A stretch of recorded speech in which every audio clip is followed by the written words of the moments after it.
పెంచుకోవాలన్నా ఇంకా ఎలాంటి పనులు చేయాల్సి ఉంటుంది? ఇంకా ప్రజల్లోకి ఎళ్ళాల్సి ఉంటుంది.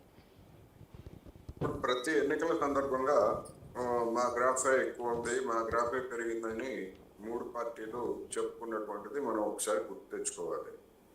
అసెంబ్లీ ఎన్నికల్లో బీజేపీ చేసినటువంటి హైప్‌ని చూస్తే అసలు మాదే అధికారం అని చెప్పేసి వాళ్ళు చెప్పారు. అటువంటి అధికారం ఎక్కడ వాళ్ళకి కనపడలేదు. అదేవిధంగా బీఆర్ఎస్ నాయకులు మేము చేసినటువంటి బంగారు తెలంగాణతో మాకు తిరుగులేదు, మేమే శాశ్వతంగా ఉంటామని వాళ్ళు చెప్పారు. అది కూడా విఫలమైంది. అందువలన ఈ 3 సందర్భాల్లో చూసినప్పుడు అదే ఎన్నికల ముందు, అసెంబ్లీ ఎన్నికల ముందు, తర్వాత మళ్ళా లోక్సభ ఎన్నికలు వచ్చినప్పుడు కూడా మళ్ళా ఇదే కథ పునరావృతమైంది. బీఆర్ఎస్ నేతలు చెప్పింది ఏమిటి? కాంగ్రెస్ ని ఎన్నుకొని మేము తప్పు చేసామని చెప్పేసి జనం అంతా పశ్చాత్తాపడుతున్నారు. చూడండి, లోక్సభ ఎన్నికల్లో మాకు దిమ్మ తిరిగే విధంగా మళ్ళా పూర్వ వైభవాన్ని ఇస్తారు అని చెప్పేసి బీఆర్ఎస్ నాయకులు చెప్పారు. దిమ్మ తిరిగే విధంగానే ఇచ్చారు. ఎందుకంటే అనేక చోట్ల డిపాజిట్లు పోగొట్టడం, అదేవిధంగా ఒక సీటు కూడా రాకపోవడం అనేటువంటిది మనం చూసాం. అందుకని ఎన్నికలకు ముందు, అవి స్థానిక సంస్థలైనా లేకపోతే లోక్సభ అసెంబ్లీ ఎన్నికలైనా కానీ, ఈ విధమైనటువంటి ప్రచారం చేసుకోవడం రాజకీయ నాయకులలో సహజం. అది దానిలో భాగంగానే కేసీఆర్ నిన్న గ్రాఫుల గురించి చెప్పారు. మనకి ఏమిటి ప్రాతిపదిక? గ్రాఫ్ల గురించి చూసినప్పుడు ఎన్నికల ప్రాతిపదిక. ఎన్నికల ప్రాతిపదిక అయినప్పుడు చివరిసారిగా మనకి లాస్ట్ ఇది లోక్సభ ఎన్నికలు. ఆ లోక్సభ ఎన్నికల్లో ఎవరి గ్రాఫ్ ఏమిటనేటువంటిది అఫీషియల్ గానే మన అందరికీ తెలిసింది. ఇక ఆ తర్వాత ఈ 7-8 నెలల కాలంలో మాది పెరిగింది అని చెప్పేసి వీళ్ళు చెప్పుకోవడం, రేపు రాబోయేటువంటి స్థానిక సంస్థల్లో ఏ మేరకు పెరిగిందా లేకపోతే తరిగిందా లేకపోతే ఏమిటనేటువంటిది వాళ్ళకి అర్థమవుతుంది. ఈ లోపల మధ్యలో వచ్చినటువంటి గ్రాడ్యుయేట్ టీచర్స్ ఎమ్మెల్సీ ఎన్నికల్లో అసలు బీఆర్ఎస్ పోటీలోనే లేదు. పోటీలో లేనప్పుడు వాళ్ళ గ్రాఫ్ గురించి పెరుగుతుందా తరుగుతుందా అనేటువంటి ఎందుకు టెస్ట్ చేసుకోవడానికి వాళ్ళు ముందుకు రాలేదు అనేటువంటి ప్రశ్న. ఈ ప్రశ్నలతో పాటు వాళ్ళ మీద వచ్చినటువంటి ఏమిటి ఆరోపణలు, బీజేపీని గెలిపించడానికి వీళ్ళు ఎన్నికల్లో పోటీ చేయట్లేదు అనేటువంటిది కాంగ్రెస్ చేసినటువంటి ఆరోపణ. అందువల్ల నిన్న జరిగినటువంటి సమావేశంలో ఒక దిశానిర్దేశం చేస్తారు, ఒక స్పష్టత వస్తుంది అని చెప్పేసి బీఆర్ఎస్ నాయకులు వివిధ సందర్భాల్లో చెప్పారు. ఏం దిశానిర్దేశం చేశారు? ఓకే, మీరు పోటీ చేయడం లేదు, ఒక రాజకీయ పార్టీగా ఒక ఎన్నిక మొత్తం వివిధ జిల్లాలకు సంబంధించినటువంటి కాన్స్టిట్యున్సీలు, 3 కాన్స్టిట్యున్సీలు కూడా వివిధ జిల్లాలు రాష్ట్ర వ్యాప్తంగా ఉన్నటువంటి ఎన్నికది. మరి దానిలో మీ రాజకీయ వైఖరి ఏమిటి? రాజకీయ వైఖరి తెలుసుకోకుండా ఒక రాజకీయ పార్టీ ఏ విధంగా ముందుకెళ్తుంది? మీరు బీజేపీ క్యాండిడేట్లని, అదేవిధంగా కాంగ్రెస్ క్యాండిడేట్లని ఓడించమని ఏమైనా పిలిపించారా మీరు? అసలు మీ వైఖరి ఏంటి? ఎవరికైనా మద్దతు ఇచ్చారా? మీరు సొంత క్యాండిడేట్లు లేరు, ఓకే. ఎవరికైనా ఈ పార్టీలతో నిమిత్తం లేనటువంటి క్యాండిడేట్లకు మీరేమన్నా మద్దతు ఇచ్చారా? లేదా మీరేమన్నా పిలిపించారా? మీ మద్దతుదారులుగా ఉన్నటువంటి టీచర్లు కానీ, గ్రాడ్యుయేట్స్ కానీ ఏమి చేయాలి రేపు జరగబోయేటువంటి ఎన్నికల్లో అనేటువంటిది ఒక రాజకీయ పార్టీ, బాధ్యతాయుతమైనటువంటి ఒక రాజకీయ పార్టీ ఎందుకని దాన్ని ప్రకటించలేకపోయింది? అది పెద్ద బలహీనత, బీఆర్ఎస్ ఉన్నటువంటి ఒక పెద్ద బలహీనత. అందువలన ఎవరి బలహీనతలు వాడుకున్నాయి. ఇప్పుడు మన మిత్రులందరూ చెప్పినట్టుగా ప్రభుత్వం ఆర్థికంగా ఉన్నటువంటి ఇబ్బందులు, వైఫల్యం, ఇవన్నీ ఓకే, ఇవి రాష్ట్రానికి సంబంధించివి. ఇప్పుడు మన రాజు నేత గారు డ్రైవింగ్ నేర్చుకోకుండా డ్రైవరు బస్సు నడిపినట్టుగా ఆయన చెప్పారు. నిజమే, డ్రైవింగ్ నేర్చుకోకుండా బస్సు నడిపితే ప్రమాదాలు జరుగుతాయి, ఎక్కడికి వెళ్తుందో తెలియదు. మరి నరేంద్ర మోడీ గారు ముఖ్యమంత్రిగా ఆయన డ్రైవింగ్ నేర్చుకున్నారు, ఆయనకి డ్రైవింగ్ లో ఎన్నో అనుభవాలు వచ్చాయి.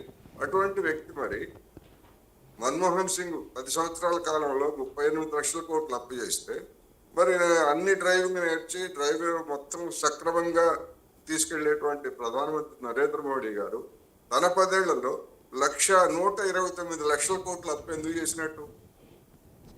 ఎటువైపు తీసుకెళ్తున్నారు దేశాన్ని? హిమాలయాలకు తీసుకెళ్లి కొట్టిస్తారా? లేకపోతే బంగాళాఖాతంలోనో లేకపోతే అరేబియా సముద్రంలోనో ముంచేస్తారా దేశాన్ని? మరి ఆయన అనుభవం ఏమైంది? అందుకని ఎవరికి ఉండేటాను ఉన్నాయి. అదేవిధంగా 2 లక్షల ఉద్యోగాలు అంట. నిజమే, 2 లక్షల ఉద్యోగాలు ఇవ్వలేదు, వాస్తవం అది. అసలు బీఆర్ఎస్ నాయకులు చెప్పింది ఏమిటి అసలు? వాళ్ళు చేసినటువంటిది ఏమిటి? 10 సంవత్సరాల కాలంలో ఎన్ని నోటిఫికేషన్స్ ఇచ్చారు, ఎన్ని ఇచ్చారు అనేటువంటిది కదా. మేము ఇచ్చిన నోటిఫికేషన్సే వీళ్ళు ఇస్తున్నారని అంటున్నారు. మరి మీరు ఎందుకు ఇవ్వలేదు 10 ఏళ్లలో ఆ నోటిఫికేషన్స్ అనే ప్రశ్నకి వాళ్ళ దగ్గర సమాధానం. అదేవిధంగా 2 కోట్ల ఉద్యోగాలు అని చెప్పేసి మరి నరేంద్ర మోడీ గారు చెప్పారు. ఏమైనా 2 కోట్ల ఉద్యోగాలు? దేశంలో పోనీ ఆర్థిక పరిస్థితి ఏమైనా మెరుగుపడిందా? గుజరాత్ మోడల్ అమలు చెప్తా ఉన్నారు. ఆ గుజరాత్ మోడల్ ఏమైందో తెలియదు. మొత్తం జీడిపి వృద్ధి రేటు దిగజారుతా ఉంది, ఎగుమతులు దిగజారుతున్నాయి, అనేకమైనటువంటి సమస్యలు ఇవన్నీ కూడా మనం రోజువారీ చూస్తున్నాం కదా. మరి ఏమైంది నరేంద్ర మోడీ గారు అనుభవం? దేశాన్ని ఎటు తీసుకెళ్తున్నారు? అందుకని నేనేమంటున్నానంటే 3 పార్టీలకి ఎవరికి ఉండేటువంటి సమస్యలు వాళ్ళకి, ఇక్కడ అధికారంలో ఉన్నటువంటి వాళ్ళకి ఉండే సమస్య ఇక్కడ ఉంటుంది, ఇక్కడ ప్రతిపక్షంగా ఉన్నటువంటి వాళ్ళకి ప్రతిపక్షంగా ఉంటుంది. అందుకని గ్రాఫ్ గురించి చెప్పుకోవాల్సి వచ్చినప్పుడు నిజానికి ఫిబ్రవరి 19వ తారీఖు మొత్తం కేసీఆర్ గారు తన జోలు విధులుస్తారు, లేకపోతే మొత్తం దిశానిర్దేశం చేస్తారు అని పెద్ద ఎత్తున బీఆర్ఎస్ నాయకులు అంతకుముందు చర్చల సందర్భంగా చెప్పేవారు. ఏం చేశారు దిశానిర్దేశం? జీరో.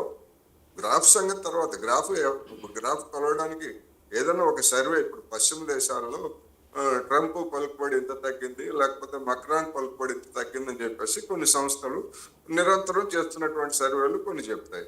మరి బీఆర్ఎస్ నాయకులకి అటువంటి ఆధారం ఏముంది? పిచ్చిదో హెచ్చిదో ఏదైనా సర్వే జరిగిందా? మనకి అటువంటి వార్తలు ఏమి రాలేదు. అందుకని ఏ ప్రాతిపదిక చెప్తున్నారు అంటే మైండ్ గేమ్. ప్రతి party, BRS party mind game, BJP mind game, Congress కూడా మైండ్ గేమ్. అంత బాగానే ఉంది, ఆల్ ఈజ్ వెల్ అని చెప్పేసి కాంగ్రెస్ చెప్పుకుంటే సరిపోతుందా? చాలదు. అందుకని చేసినటువంటి వాగ్దానాలు అమలు జరపని కారణంగా జనంలో అసంతృప్తి ఉన్నమాట వాస్తవం. అయితే అసంతృప్తికి వ్యతిరేకతకి చాలా తేడా ఉంది. అసంతృప్తి వ్యతిరేకతగా ఎప్పుడు మారుతుంది అంటే అవి ఎన్నికలు, అధికారాన్ని నిర్దేశించేటువంటి ఎన్నికలు వచ్చినప్పుడే అది వెల్లడవుతుంది తప్ప అప్పటి వరకు అసంతృప్తి రూపంలోనే ఉంటుంది, కానీ అది వ్యతిరేకత రూపంలో ఉండదు. మరి రేపు స్థానిక సంస్థల ఎన్నికల్లో కనుక ఈ అసంతృప్తి బీఆర్ఎస్ లేదా బీజేపీ నేతలు చెప్తున్నట్టుగా తీవ్రమైనటువంటి అసంతృప్తి ఉంది, మాకు తీవ్రమైనటువంటి మద్దతు ఉంది అని వీళ్ళు చెప్తున్నట్టుగా రేపు స్థానిక సంస్థల ఎన్నికల్లో వచ్చేటువంటి ఫలితాలను బట్టి వీళ్ళు చెప్పేది నిజమా లేకపోతే జనాన్ని మైండ్ గేమ్ ఆడారా అనేటువంటిది ఈ 3 పార్టీల వాళ్ళకి సంబంధించినటువంటి తెలుసు. అందుకని నా అభిప్రాయం ఏంటంటే ఈ గ్రాఫులు అనేటువంటి ఒక మైండ్ గేమ్ తప్ప మరొకటి కాదు. సమస్యలు అయితే ఉన్నమాట వాస్తవం.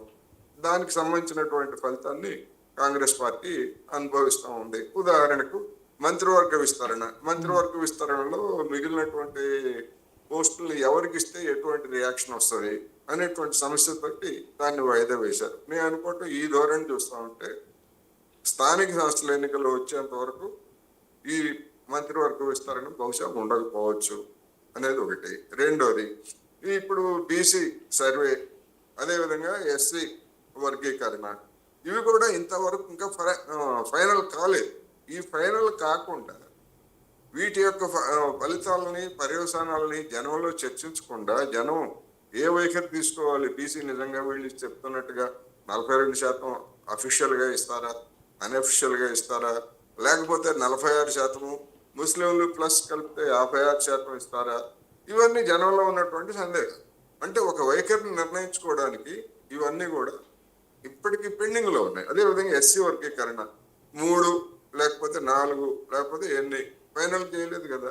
అందుకని ఇవన్నీ కూడా వీటన్నింటి పర్యవసానాలు రేపు స్థానిక సంస్థల ఎన్నికల్లో వెలువడతాయి.